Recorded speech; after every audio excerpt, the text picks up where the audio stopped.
Test ক্রিকেটের celebration number 1, number 2 আমরা test ক্রিকেটকে সামনের দিকে কীভাবে দেখতে চাই এটা একটা আমরা লঞ্চ প্যাড হিসেবে দেখলাম যে বাংলাদেশের মানুষ বিশেষ করে গতকালকে খুলনা এবং আজকে রাজশাহীতে যেভাবে দেখলাম মানুষ স্বতঃস্ফূর্তভাবে টেস্ট ক্রিকেটকে স্বাগত জানাচ্ছে। বাংলাদেশ জানেন যে অলরেডি ফুল মেম্বার, 25 বছর ধরে টেস্ট খেলছে।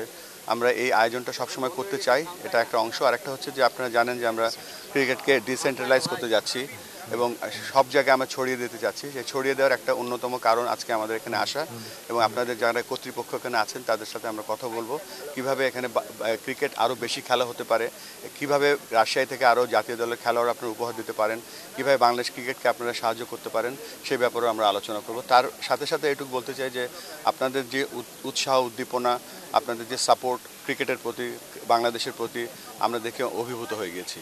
এই গ্রাউন্ডস দেখছেন যে এই গ্রাউন্ডসে এত সুন্দর আউটফিল্ড কিন্তু অনেক দেশে নেই, উইকেট এত সুন্দর নেই। আমি ক্রেডিট দিতে চাই আমাদের গ্রাউন্ডস কমিটির চেয়ারম্যান মাহবুব ভাই এখানে আছে। দেশব্যাপী যদি আমরা এরকম ফ্যাসিলিটি তৈরি করতে পারি তাহলে কিন্তু অটোমেটিক্যালি আমাদের আরও ক্রিকেটার বের হয়ে আসবে। এটা দুটো কোশ্চেন এখানে, একটা হচ্ছে খেলা, একটা হচ্ছে ফ্যাসিলিটির ব্যাপারে মাহবুব ভাই বলতে পারবে। বাট আমি খেলার ব্যাপারে বলতে চাচ্ছি যে আমাদের প্রধান লক্ষ্যই হচ্ছে এখানে রেগুলার, শুধু দেখেন এখানে কিন্তু আমরা ফার্স্ট ক্লাস ক্রিকেট হয় মাঝে মাঝে, কিন্তু আমরা যেটা করব এখানে রাজশাহী বড় এই পুরো গ্রেটার রাজশাহী রিজনের মধ্যে আমরা প্রিমিয়ার লিগ চালু করব। আমরা এখানে ক্রিকেট অ্যাক্টিভিটি আরও বাড়াবো, এখানে training and coaching program, umpiring program আরও বেশি বেশি করে বাড়াবো।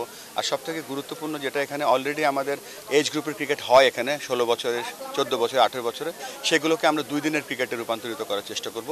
আর গ্রাউন্ডসের যে বিপিএল এবং গ্রাউন্ডস নিয়ে যে কথাগুলো হচ্ছে এগুলো মাহবুব ভাই আমার থেকে ভালো বলতে পারবে।